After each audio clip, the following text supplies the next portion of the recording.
é o mandamento não matarás.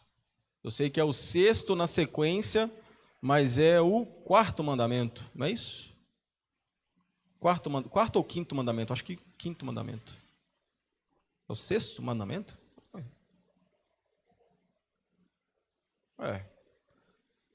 Enfim, um mandamento não matarás, né? Quem já me viu algumas vezes sabe que eu gosto de fazer um panorama, eu gosto de trazer o contexto, e hoje não vai ser diferente, né? O que eu quero trazer aqui hoje? Vamos relembrar a trajetória dos hebreus. Eu não sei se alguém fez isso, não consegui estar presente nas outras quartas, mas acredito que de hoje em diante vai estar mais tranquilo, eu vou conseguir participar. Mas vamos relembrar a trajetória dos hebreus até a entrega da lei de Deus para eles. Entre aspas, né, tudo começou ali com Abraão, né? Ali em Gênesis 12 nós vemos Abraão sendo chamado por Deus para largar toda a sua família, toda a sua terra, né, sair de perto dali da sua rede de apoio e ir para uma terra totalmente desconhecida, né, onde Deus só tinha dado uma direção e tinha feito para ele a seguinte promessa: vá, que farei de ti uma grande nação, tu serás uma bênção, e por meio de tua descendência todos os povos da terra serão abençoados. Todo mundo sabe que a Sara, esposa de Abraão, era estéril, né? E Deus operou um milagre na vida de Sara. Deu a Sara um filho chamado Isaque. Isaque foi uma bênção, né? Todo mundo consegue perceber que durante a vida dele ele fez coisas que agradou a Deus e teve 2 filhos, Esaú e Jacó. A promessa a Abraão foi passada para o neto mais novo, né? Jacó. A gente sabe de toda a confusão que aconteceu ali na vida dele, mas ele foi aquele que carregou consigo a promessa dada ao avô dele. Depois de muita coisa vivida por Jacó, depois de muitos anos, Jacó teve 12 filhos. E o mais novo é quem nós vemos que levou o povo hebreu para o Egito. Naquela época aconteceu uma fome muito grande e foi necessária, né, que todo o povo hebreu fosse levado para o Egito. Em Gênesis 37 nós vemos que José teve 2 sonhos. Nesses 2 sonhos, ele teve a visão de que todos os seus irmãos, seu pai e sua mãe, se prostrariam diante dele.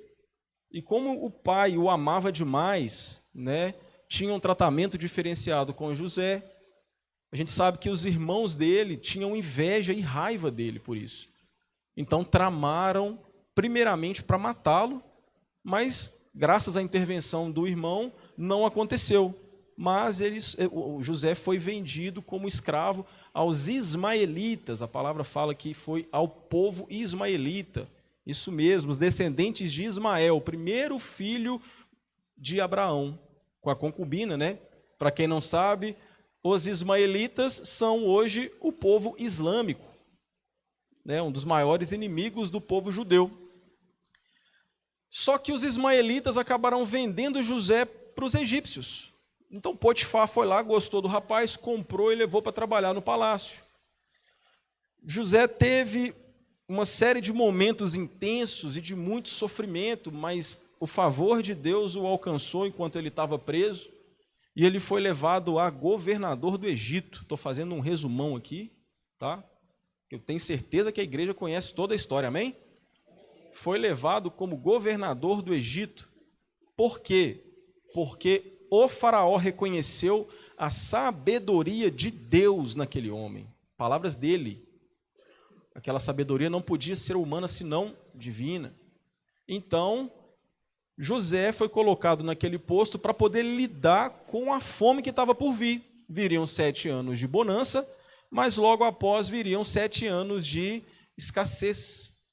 E somente alguém enviado por Deus poderia salvar toda aquela Ásia, né, aquela Europa asiática, não sei mais ou menos como é que era naquela época, mas todo o domínio onde o território egípcio alcançava ali, por exemplo, que era a maior nação naquela época, né, a nação dominadora. E acabou que José se encontrou com a família, né? Reconciliou com os familiares, e todo o povo hebreu, toda a descendência ali deles, foi levada para o Egito para morar lá. E a palavra fala que eles foram crescendo demais em número, né? E aí, com o governo de José e os próximos governantes também que conheciam o trabalho de José, foi dado espaço para o povo hebreu se estabelecer naquela terra e prosperar, de certa forma. Só que isso acabou. Chegou um tempo, a gente consegue ver lá em Êxodo 1, chegou um tempo em que subiu ao poder um rei que nunca tinha ouvido falar de José. E ele percebeu que o povo hebreu tinha crescido demais em número, e isso era um grave risco. O que ele decidiu fazer? Escravizar o povo, né? Então, começou uma série de opressões feitas ao povo hebreu durante muito tempo. Até que Deus levantou um homem chamado Moisés. E aí Moisés, que era hebreu de sangue, mas nascido e crescido no Egito, era necessário que fosse um homem letrado, influente, que tinha condições de dialogar com os dois lados. Então foi levantado Moisés para ser o libertador daquele povo. E aí Moisés se coloca na posição de porta-voz de Deus e começa a anunciar ao faraó as pragas: se você não libertar o povo, a ira de Deus cairá sobre vocês. Então, naturalmente, né, o faraó não deixou o povo ir, e Moisés foi liberando uma após outra a ira de Deus em forma de praga, humilhando tanto o povo do Egito quanto os deuses egípcios. Logo após isso, liberaram, teve aquela batalha lá que o mar se fechou, levou todo mundo embora, e os hebreus caminharam no deserto, tá? Só que Deus, durante esse período de caminhada, nós ainda vamos chegar onde eu quero, foi cuidando do povo. Mandou pão do céu, mandou codornizes, tirou água da rocha, livrou das mãos dos inimigos, livrou-os das serpentes, e Deus foi cuidando do seu povo, né? Só que a gente chega no capítulo 18 do livro de Êxodo e nós vemos que surgiu um novo problema para Moisés. O povo era muito grande, mas muito grande. E todas as questões que eles tinham, de qualquer natureza, eles levavam para Moisés resolver. Era como se eu tivesse tido um problema com o Jonatas. Ô pastor, o Jonatas me respondeu mal ali, cara. Não gostei não. E aí o pastor tivesse que se colocar como intermediador da minha questão com o Jonatas. Agora foi vez do Juca com o pastor Cláudio. O Juca teve um problema com o pastor Cláudio e chegou no pastor Carlos. Pô, e agora? O pastor Cláudio está ali com problema comigo. Tá, vem aqui, vamos resolver. Moisés resolvia todos os problemas. E o povo ficava aguardando por horas e horas e horas, até que o sogro de Moisés lhe deu um conselho. Jetro chegou e falou: cara, isso aqui que você está fazendo está tudo errado. Caso Deus aprove, faça o seguinte: separe o povo, né, escolher dentre ele pessoas capazes, que sejam inimigos do dinheiro sujo, que tenham boa índole e tal, para poder conduzir o povo nas questões menores. As questões maiores serão trazidas para você, e o restante você deixa com eles. Por que isso? Porque aí Moisés teria tempo para deliberar sobre questões de fato importantes, ganhava agilidade no processo e conseguia dividir a liderança para o povo. E aí, ao invés de Moisés gastar o seu tempo com isso, ele também podia ensinar a respeito dos desígnios de Deus. Abram comigo as suas Bíblias no livro de Êxodo, no capítulo 19, por favor. Vamos ler do 1 ao 6.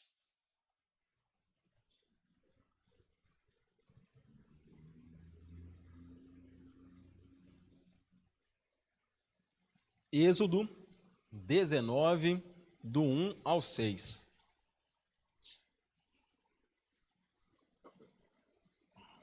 Todos acharam? Amém? Quem não achou, fala misericórdia. Glória a Deus. No dia em que se completaram 3 meses que os israelitas haviam saído do Egito, chegaram ao deserto do Sinai. Depois de saírem de Refidim, entraram no deserto do Sinai e Israel acampou ali diante do monte. Logo Moisés subiu ao monte para encontrar-se com Deus, e o Senhor o chamou do monte, dizendo: diga o seguinte aos descendentes de Jacó e declare aos israelitas: vocês viram o que fiz ao Egito e como os transportei sobre asas de águias e os trouxe para junto de mim. Agora, se me obedecerem fielmente e guardarem a minha aliança, vocês serão o meu tesouro pessoal dentre todas as nações. Embora toda a terra seja minha, vocês serão para mim um reino de sacerdotes e uma nação santa. Essas são as palavras que você dirá aos israelitas. Tem uma parte disso aqui que me pega demais. Vocês serão o meu tesouro pessoal dentre todas as nações. Nesse cenário que a gente chega aqui em Êxodo 19, a gente vê que 3 meses depois do término da crise da escravidão que foi vivida pelos hebreus, tá? Após eles cruzarem uma parte do deserto, Moisés é chamado por Deus, e Deus o leva ao alto do monte para ter um diálogo com ele, um diálogo muito simples, né? Vocês viram o que eu fiz, o que eu posso fazer, e se vocês guardarem, né, a aliança que eu tenho com os antepassados de vocês nos seus corações, vocês serão o meu tesouro pessoal. O que acontece? Deus cita a aliança que já havia sido feita com Abraão, não porque ele estava revogando essa aliança e começando uma nova, de forma nenhuma, ele estava reafirmando aquela aliança que havia sido feita com Abraão. Por quê? Deus ainda não tinha tido um tete-a-tete com o povo. O povo o conhecia só de ouvir falar, né? Muitos anos no Egito, às vezes ali misturando até os costumes, apesar que os egípcios não se misturavam com pastores de ovelhas, né? Mas ainda assim se acaba absorvendo, porque o meio que você está acaba te influenciando. Então, muita coisa pode ser que tenha se perdido, até porque a gente vê também, enquanto eles estão no deserto, eles vão reclamando e reclamando, queria voltar para o Egito, porque lá pelo menos eu comia carne. Então, Deus ainda não tinha tido um tete-a-tete, não tinha explicado para eles os termos da aliança. Então, era necessário meio que colocar os pingos nos is. O negócio é o seguinte, tem uma aliança, foi feita com os seus antepassados, preciso que vocês guardem, eu quero que vocês guardem essa aliança nos seus corações. Se vocês fizerem isso e me obedecerem, vocês serão meu tesouro pessoal. Alguns podem dizer assim, então Deus resolveu mudar tudo. Por que ele não pediu obediência para Abraão? Ele só falou, vai. Ele não exigiu nada de Abraão. Ele não chegou a falar com Abraão assim, não quero que você faça isso, não quero que você faça aquilo. Ele só apontou uma direção e botou Abraão no caminho. Já com relação aos israelitas, Deus estava dando um conjunto de lei para eles seguirem. Por quê? Isso não é que Deus estava mudando os termos da aliança. Deus estava cumprindo uma parte da promessa que foi feita a Abraão. E farei de ti uma grande nação. Um dos princípios básicos para se ter uma nação é ter leis. Leis. Então Deus estava estabelecendo naquele momento Israel como uma nação. Aquilo não era mudança de termo, aquilo era cumprimento parcial da promessa. Então, a partir dali, assim como toda aliança que Deus fez, né, com os homens anteriores ali, a aliança era marcada por um sinal, ela tinha uma marca. Quem se lembra qual era a marca da aliança que Deus fez com Noé? o arco-íris. Vocês sabiam que existe uma aliança feita com Deus, de Deus com Adão e Eva? Vocês sabiam disso? A marca dessa aliança era o cumprimento da derrota do inimigo através de um Messias. Então, seria aquele que viria para pisar na cabeça da serpente. Da mesma forma, com Moisés, a marca dessa aliança era o sábado. Vocês guardarão o sábado, era o dia do Senhor. Então, embora os 10 mandamentos sejam as leis mais conhecidas e a marca da aliança seja uma lei, passou a ser obrigatório a guarda do sábado, Deus ainda estabelece mais outras 603 leis, que é conhecida como mitzvot. As 613 leis judaicas são, na verdade, a constituição judaica. São as leis que determinam como que o país tem que se comportar. Todo país tem a sua constituição, amém? O Brasil tem uma constituição que garante direitos e deveres de todos os cidadãos. As 613 leis, ou o mitzvot, são as leis que foram criadas para tornar Israel um povo. Elas são divididas em leis civis, cerimoniais e morais, mas eu não vou entrar nisso agora. Porém, falando agora do mandamento não matarás, o que acontece? A gente vê que é um negócio tão sério, mas tão sério, que não só dentro dos mandamentos é falado a respeito de matar ou não uma pessoa. Do capítulo 20 ao capítulo 31 de Êxodo, você vê diversas outras vezes que foram ditas, outras leis que foram criadas a respeito de você tirar a vida de alguém. E isso era tão sério para Deus que quando você, de acordo com as leis que foram criadas, quando você tirava deliberadamente a vida de alguém, você pagava com a sua. Se eu matasse alguém, lembra do olho por olho? Se eu matasse alguém, eu deveria ser morto. Mas é engraçado, né? Não matarás. Se eu mato alguém, eu sou morto. Mas eu não sou morto de morte natural.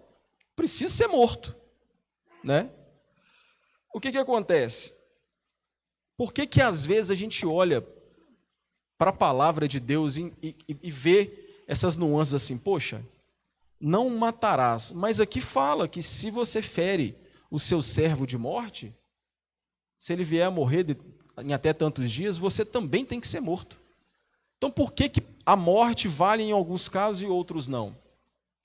A palavra hebraica usada nesse mandamento é a palavra hatzat, que significa assassinar, que no sentido mais específico é a eliminação injustificada da vida humana, é alguém tirar a vida de outra pessoa propositalmente. Eu quis acabar com a vida dele, eu quis matá-lo, tá? Só que essa mesma palavra é aí que está a situação que a gente às vezes não percebe. É usada para condenar a violência psicológica, a violência física, o desejo de morte da pessoa, o ódio, a cólera e o ato de vingança. Muda muito, né? Porque até o desejo de morte, essa palavra significa também desejo de morte, é eu desejar a morte do outro. Em outras palavras, o não matarás é não desejarás a morte do seu próximo. E isso é algo, irmãos, que é muito fácil de acontecer. Mas é muito fácil de acontecer. O que acontece? Eu sei que se eu perguntar para todo mundo aqui, vocês têm coragem de matar alguém? 100% das pessoas que estão aqui dentro provavelmente vão responder que não. Muito provavelmente vão responder que não. Mas é até uma das coisas que a gente estava conversando ontem no discipulado, né?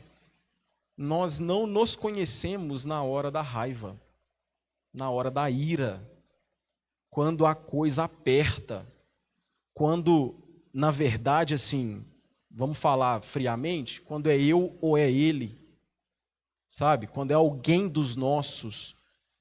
Vocês conseguem imaginar alguém fazendo alguma maldade com o filho de vocês? Vocês conseguem imaginar alguém fazendo alguma crueldade com os pais de vocês? Com um irmão, um amigo? É difícil, né? É muito complexo. Só que é algo que tem que ser observado. Sabe por quê? Lá em Mateus 5, no versículo 21 e 22, Jesus disse assim: vocês ouviram o que foram dito aos seus antepassados: não matarás, e quem matar estará sujeito a julgamento. Mas eu lhes digo que qualquer que se irar contra seu irmão estará sujeito a julgamento. Por que eu trouxe isso para vocês hoje? As redes sociais, irmãos, têm o poder de mexer com o nosso interior, sabe? E eu não estou nem falando de situações verídicas que nós estamos passando, não, tá? Porque eu sei que essas situações, cada um age conforme o seu espírito no momento. Dificilmente alguém consegue falar por si estando sóbrio. Porque no momento de fúria é que a gente sabe realmente como que a gente age. Mas vamos trazer para um contexto bem do cotidiano, porque também, se eu levar para uma situação extrema, foram lá e mataram um irmão meu, um filho meu, é uma situação extrema. Mas vamos trazer para uma situação do nosso cotidiano, coisa que todo mundo vive todo dia. As redes sociais conseguem gerar em nós diversos sentimentos, muitos mesmo. Sensações tanto boas quanto ruins, porque quando a gente vê um vídeo motivacional, pensa só, você acordou de manhã, aquela bênção daquele irmão seu te mandou, tá aí, bora pra cima, Hadouken, e tal, e vamos. Você fica animado, não, e tal, eu quero, eu vou fazer, vou ser produtivo. A gente fica empolgado com aquilo, não é não? Da mesma forma que se a gente vê um vídeo, uma pregação, ou às vezes alguma mensagem que nos confronta, a gente também é convidado a refletir sobre as nossas atitudes. Poxa, eu não devia ter falado aquilo, né? O pastor falou naquele vídeo ali, é verdade. Eu tenho que controlar mais minha língua, eu tenho que ter mais domínio próprio. Então a gente reflete, não é verdade? Quando a gente assiste alguma história de superação, a gente também às vezes não sorri com os que sorriem e chora com os que choram. Muita coisa nos comove, a gente vê uma pessoa com uma doença incurável e aí ela é curada, a gente fica emotivo, né? A gente vê alguém vencendo alguma coisa, alguma batalha da vida, conseguindo uma vitória, a gente também fica contente com isso. Porém, o que é mais comum de acontecer é nós nos irarmos com qualquer que seja a situação que seja contrária àquilo que nós temos como natureza individual. Por exemplo, vou trazer o meu exemplo para vocês verem que isso é mais comum acontecer do que vocês imaginam. Por diversas vezes, irmãos, e aí o algoritmo ele fica até viciado, ele começa a te mandar essas coisas o tempo todo. Quando você assiste um vídeo desse até o final, provavelmente daqui a pouco aparece um novo. Igualzinho, só vai mudar os personagens. E eu comecei a receber vídeos de pessoas sofrendo crueldade. Às vezes era um latrocínio, que era um roubo seguido de morte. O ladrão ia lá, tomava o celular e ainda matava o jovem. Eu comecei a ver casos mais pesados sobre abuso. E aí o abusador saía ileso da situação, porque ninguém sabia cadê o cara. E só de falar isso causa na gente uma certa repulsa. E, irmãos, na medida que eu fui consumindo esse tipo de conteúdo sobre barbaridade, eu comecei a ficar com o meu coração mais voltado para querer justiça. E não é errado a gente querer justiça, sabe? É errado a gente querer justiça do nosso jeito. Porque uma coisa é a gente entender que a justiça é do Senhor, a gente bater o nosso joelho no chão e falar assim, Senhor, eu entrego essa situação nas suas mãos. E isso não me incomodar mais. Ou às vezes até incomoda, mas eu tenho domínio próprio para poder lidar com essa situação. Outra coisa é eu pedir para Deus, não, tem que achar esse cara. Esse cara tem que pagar por isso que ele fez, isso não está certo.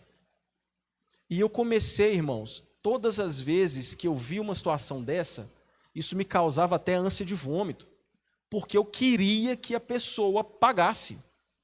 E no início, não tinha nada de muito pesado, era só assim, espero que seja preso, Deus podia, né, encontrar esse cara, botar esse cara na cadeia. Só que isso começou a não ser suficiente. E aí eu fui desejando, irmãos, que o cara apanhasse, que o policial pegasse, né, e fizesse um carinho nele antes de levar ele preso. O ápice para mim foi quando eu vi um caso lá em Neves, né, eu estava trabalhando em Neves, isso foi no final do ano passado, e um cara foi preso por ter molestado a própria filha de 2 anos. E isso, assim, eu não consegui dormir no dia que eu vi. E a minha oração era que esse cara sofresse. Eu nem acredito hoje que eu tinha pedido para Deus para esse cara sofrer.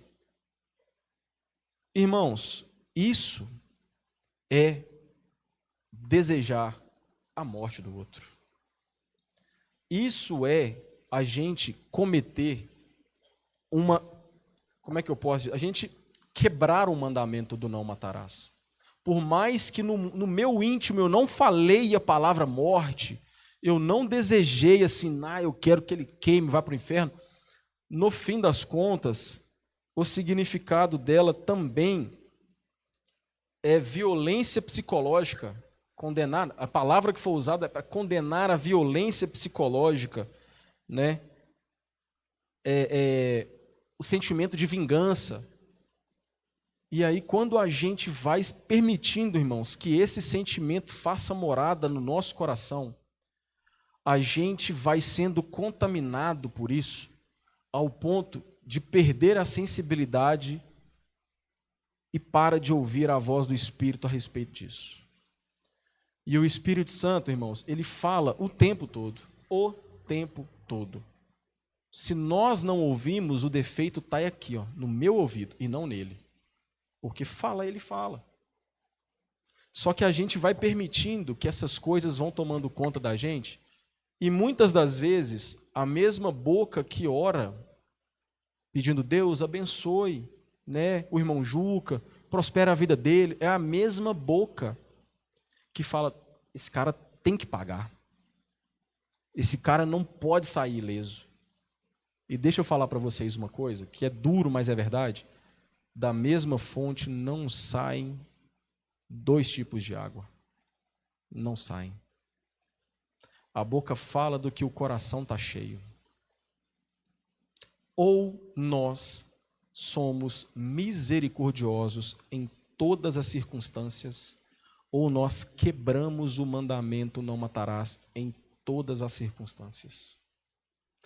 Ou nós perdoamos aquele que nos faz mal, aquele que nos incomoda, aquele que nos calunia, aquele que pratica atos impensáveis contra nós, contra pessoas que nós amamos, ou nós estamos fadados a desejar o mal dessa pessoa. E por mais que alguns ainda digam assim, não, está perdoado, é ele para lá e eu para cá. No primeiro momento que essa pessoa te tirar do sério, irmãos, você vai ter condição de abençoar a vida dele? Não vai. Abençoar de coração aberto? Não vai. Não vai. E a palavra vem nos mostrando que não existe terceira via. Não é esquerda, direita e centro. É só quente ou frio. Ou é tudo ou é nada. Ou nós nos tornamos perdoadores, misericordiosos, ou nós fracassamos. E o mandamento não matarás, todas as vezes que nós nos irarmos, que nós perdermos a linha, que nós fomos confrontados, que nós fomos prejudicados, ele vai ser quebrado. Porque o matar aqui não é tirar a vida propriamente dita da pessoa. mas é desejar que ela sofra qualquer tipo de dano. E eu vou falar para vocês algumas formas de matarmos essas pessoas. Mas antes disso, lembra que eu falei que o Espírito Santo, em todo momento, ele vai falando ao nosso coração? Às vezes, quando a gente está para passar por uma situação, Deus vem e nos alerta. Na Bíblia a gente vê, por exemplo, Caim. Quando Deus rejeitou a oferta de Caim, o que aconteceu com ele?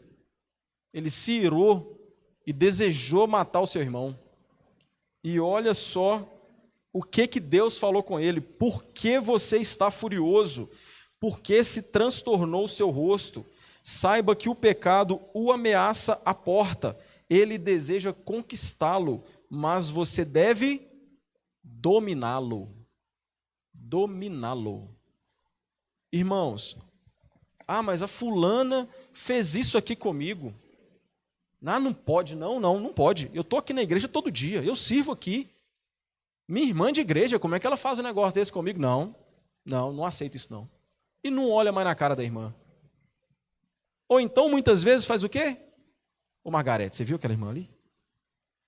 Compensa não, tá? Não mexe com ela não, pelo amor de Deus. Só vai te dar prejuízo. Irmãos, 4 formas de nós matarmos alguém sem tocar na vida dessa pessoa. Fala comigo, difamar. Repete comigo, difamar. Quando falamos mal de alguém, matamos a imagem dessa pessoa, criando algo negativo a respeito dela na visão de quem está ouvindo. Se a pessoa é um mau pagador e não te pagou, guarda para si. Quem vendeu para ela foi você. Né? Mas ninguém precisa saber. Se uma pessoa não guardou um segredo que você compartilhou com ela, trata com ela. Não adianta chegar nos outros e falar assim, fulano de tal é linguarudo. Não conta nada não, pelo amor de Deus. Você vai passar raiva. Porque quando nós difamamos alguém, e aí o difamar, irmãos, envolve falar o que é verdade, mas quem lembra daquele ditado, quem conta um conto, aumenta um ponto?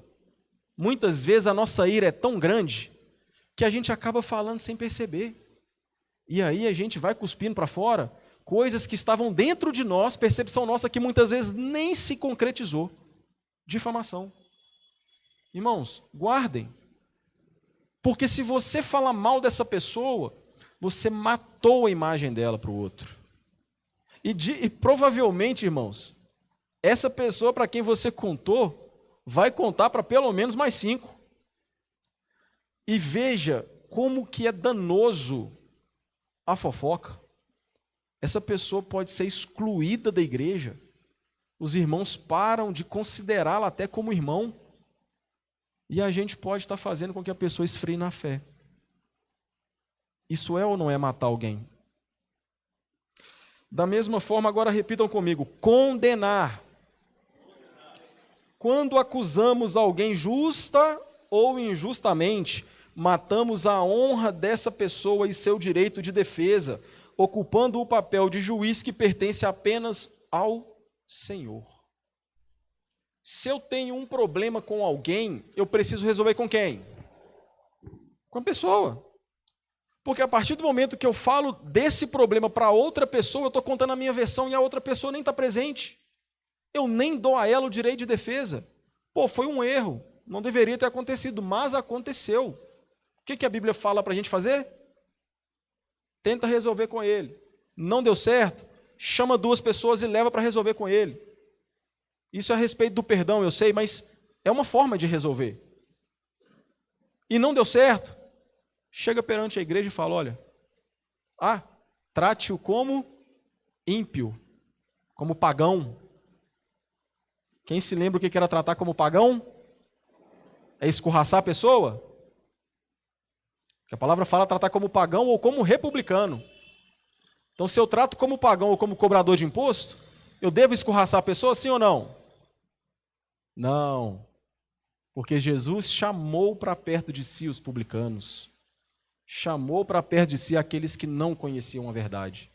Então, se eu tenho um problema com alguém que não foi resolvido, cabe a mim resolver com ela ou tratá-la como Jesus tratava, amando. Amém? Repitam comigo: ofender. Mais alto: ofender. Beleza? Quando ofendemos alguém, matamos a sua autoestima, levantando a respeito dela aquilo que aos nossos olhos ela tem de pior, fazendo-a se lembrar daquilo que certamente até ela gostaria de esquecer. Toda ofensa geralmente tem a ver com algo que pode ser verdade.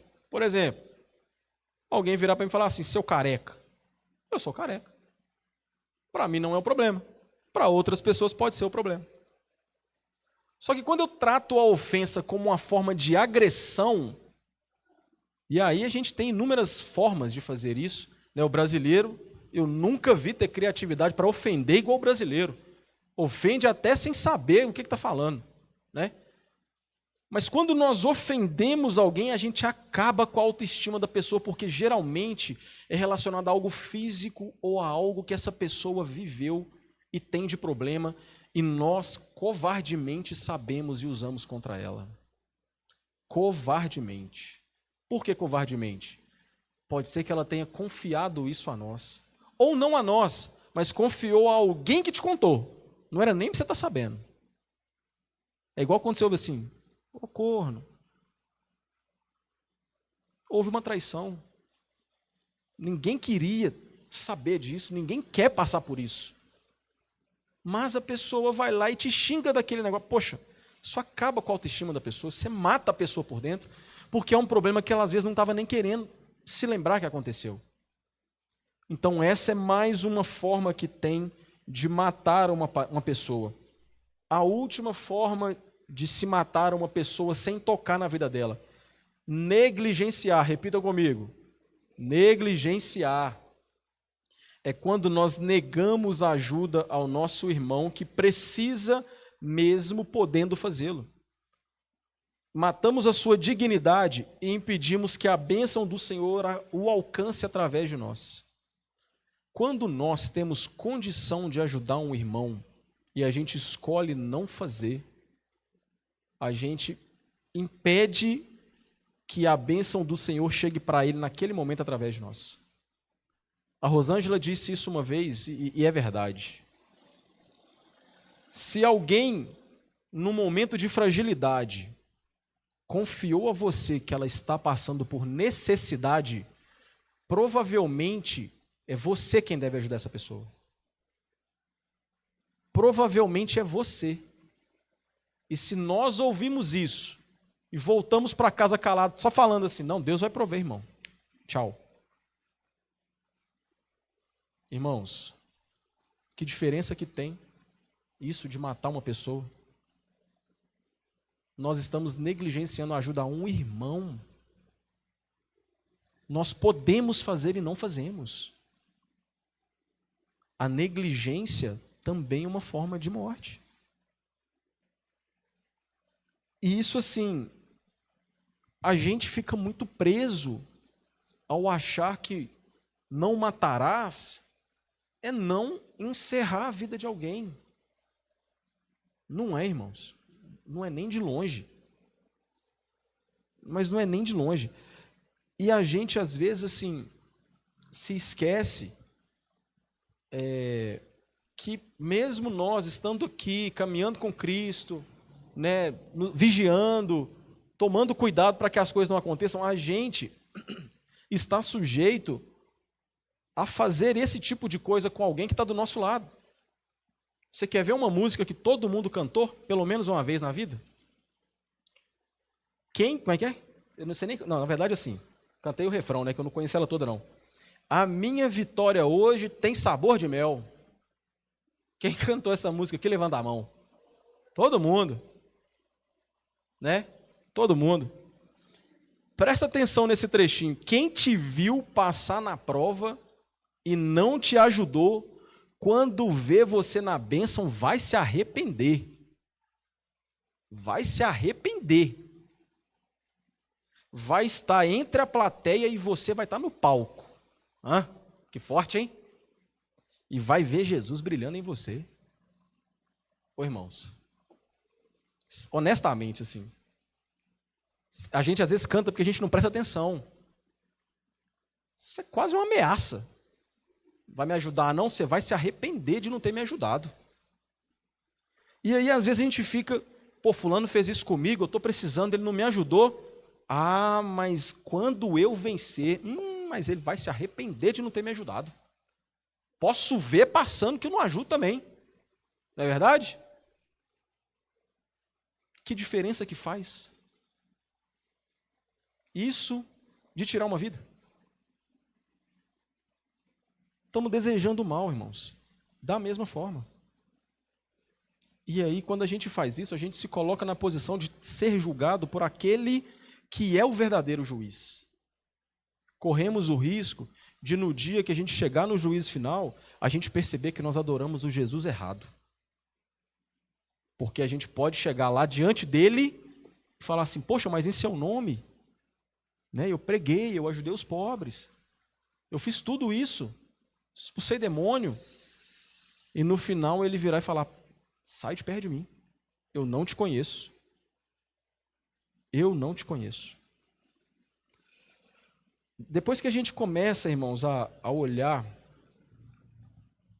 para os 10 mandamentos, a gente vê que tudo isso tem a ver com o relacionamento de Deus com a gente e o relacionamento da gente com o próximo.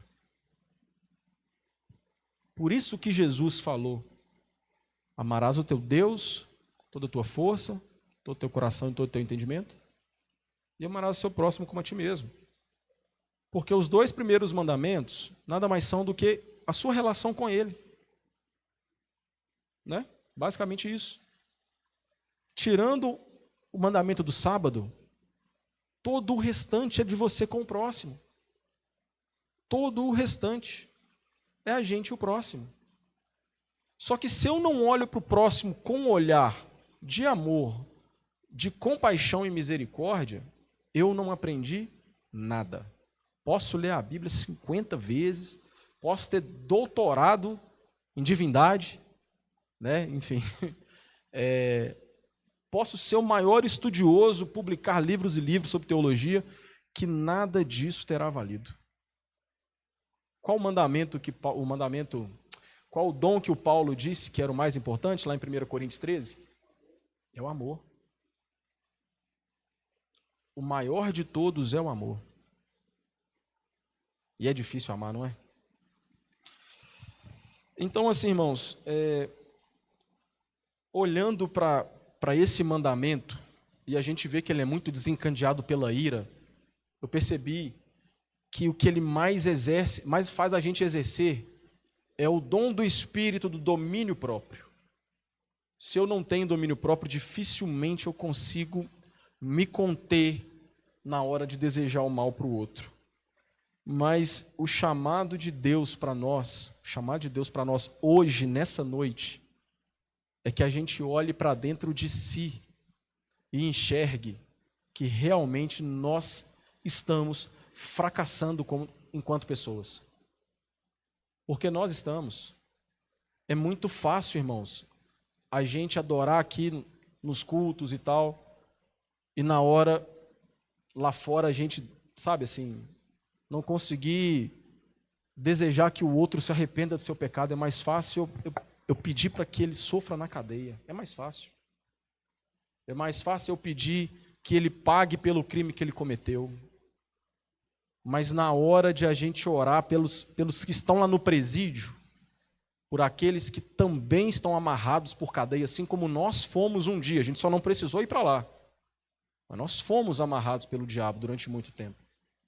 A gente só não cometeu nenhum crime na lei do homem aqui que nos jogasse lá dentro daquela cela. Na hora de nós orarmos por eles, a gente não consegue. Não dá. É difícil demais.